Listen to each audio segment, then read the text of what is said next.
Robert Craddock and all his wisdom and experience back with us this Monday. Crash, what is the purpose of the BBL draft, do you think? Well, I think it's supposed to draw publicity to the competition and provide a reasonably level playing field. But I've got to say this, Gerard, a couple of takeaways from the draft. I believe there's a lack of outside India, a lack of genuine international stars in international cricket at the moment. Like down the list, you've got Ben Duckett, James Vince, Laurie Evans, Lockie Ferguson, Shai Hope. They were your top 5 or 6. That's fine, but you wouldn't call them Peterson, Flintoff, Chris Gale, would you? A.B. de Villiers. So, and it's a little reminder to us all, Gerard, that in international cricket now, franchise cricket is becoming so big, but I tell you what, you don't become a massive name just playing franchise cricket. I reckon all those guys I've mentioned as the superstars made their names playing for their countries. Yep. And Peterson, de Villiers and all these guys. You need to be an international star for your country before you become, I reckon, a big bash draw card. And just looking down the list last night, I thought something's missing there. I mean, I love watching Ben Duckett play. He and Zach Crawley, to me, when they walk out to bat for England in a test match, that is just about as entertaining as it gets in test cricket for me these days. I love watching him play. But he's a feisty little player. But as a number one draft pick, he doesn't, excite you beyond belief, if you know what I mean. So between the pre-signings, the matching, which obviously happened at the start of the WBBL draft, where 3 consecutive players were matched, and then so there weren't many picks. I'm just not quite sure if you're going to have a draft, you need to tip a huge pot of players into it. So whether that's being able to retain 4 or 5 players and domestic players, Australian players as well. And then you've got a bit of a free-for-all that would be exciting as to what your roster is going to end up looking like. We're just sort of pegging the odd player here or there. It felt to me anyway. Yeah, I think there was 32 picks in the second round and about just under a quarter were. There was a lot of passes there. So it's just, I'm not sure that it really hits the spot at the moment. And the Big Bash for me won't really, it's done well the last few seasons, but it does crave the Australian international players. And that's what it's missing, when you're not getting those top players in.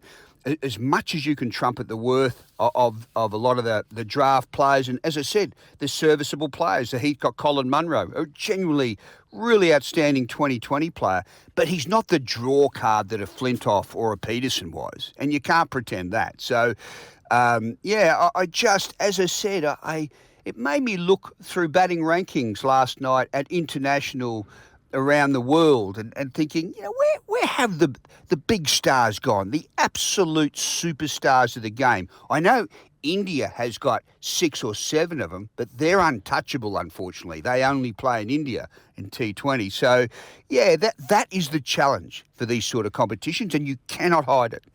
The emotion around Will Pucovski, so sort of the absolute letter of where we are. Tom Morris is resolute that he is retired from cricket, and there's such difficulty around forced retirements and insurance and payouts and the like. So it might take a little while to clear itself up, but it does feel like, Crash, we'll never see Will Pucovski play cricket again. Yeah, it does, and it's sad, Gerard. I think one of the key elements of this story was, 3 elements. A, it was all a bit mysterious because for all the tests that Will had, there was still a mystery behind his concussions. Like, he had more than a dozen, and some were things like a volleyball hitting him in the head or him falling, running between the wickets. And there was the question, were his symptoms sort of psychosomatic when he copped a knock? Did the concussion sort of feeling set in? So I'm not smart enough to explain all that, but what I do know is this story actually became bigger than Will. I think it became a duty of care of people employed by him to try and look after him. once you've been concussed so many times in a sport where the ball's not supposed to hit your body, and that's the big thing. We're not talking about a rugby league front rower here who cops knocks for fun and that's his job. But in cricket, the ball's not supposed to hit your body, never mind your head. So there was that. The duty of care of his employers no doubt kicked in to make this, so I'm not saying it got out of his hands, but it certainly became an issue. And the other one was, Gerard, there was increased concern about the perspective and the role of his opponents on the cricket field. What were they supposed to do? Now, I'll throw a scenario at you. Say Pucovski was chosen for the first test against India in Perth, and it is the law of the jungle in professional sport. You go after your opponent's weak spot. In the rugby league semi-finals, if a bloke's got a shoulder injury and everyone knows it, they will run at that side of his body, and if they get through, it'll be a badge of honour to them. How smart. But in cricket, imagine if Jasprit Bumrah hit Will Pucovski in the head in the first test at the Gabba with the WACA, the series of short balls. It becomes sort of an international incident, and Bumrah shouldn't have to defend himself, but he would have to. He would face, did they say, did you have any reservations about targeting a guy who's had 13 concussions? So do you know what I mean, Gerard? It's sort of, the issue sort of got out of Will's hands a bit. Yeah. I think all of those perspectives are right, and then we'll learn over time exactly how he has suffered since the last concussion as well, which has lingered for a long time. So I guess just the closing point on it is, what have we missed? What has Australian cricket missed, given that this is Will's fate for the player that was forecast and that he might have been if he'd had a smooth run at it? Well, I tell you what, it's as simple as this. Have a look at the Australian Test team, and there's one player under 30, basically. That's Cameron Green.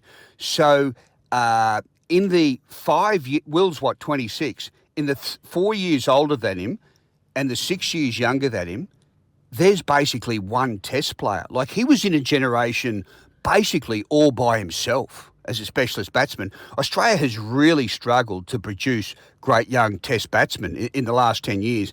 And he, front foot player, back foot player, very good, both sides of his body, outstanding player. So that's what they've missed.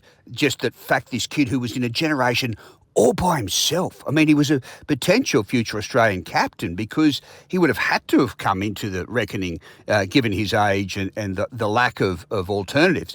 But I will say this, if, as expected, he does retire, I don't know why I say this, Gerard, but it's just a gut feeling the way that sport and life is.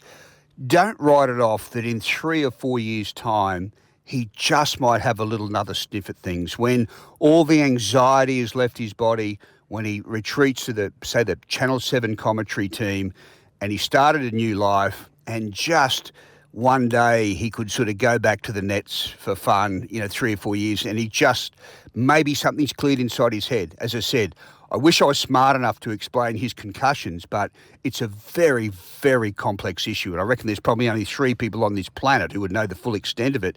And they've been at odds. People have been uncertain. There's been different sort of tests, but I really feel for him because he was a genuinely outstanding player. Last one on cricket front, Crash, is I'll share this with you. The remarkable moments for Ryman Healthcare. Live remarkably in retirement with Ryman Retirement Living. That belongs to Joe Root. And just a guy who he wasn't the best captain of England, but from the moment he came through, he was a first-class player. They loved him. Remember Jason Gillespie, who used to coach him, said he was always full of questions, just dying to improve himself. He wasn't one of those English county professionals who just sat back and absorbed, and just cruised through. And just got better as he got older. And, one of the great batsmen of this century for sure. I'll say this. Still lacking a century in Australia. That's the asterisk on his record. He never really bothered Australia like Michael Vaughan did on one tour. If you said to him, could he change something about his career, Gerard, it would be, and you know how we always say it, don't we? When you're comparing average players, you look at their highlights. When you're comparing the greats, you look at what they didn't do. Yeah. And he never really overly threatened Australia to a huge degree in Australia.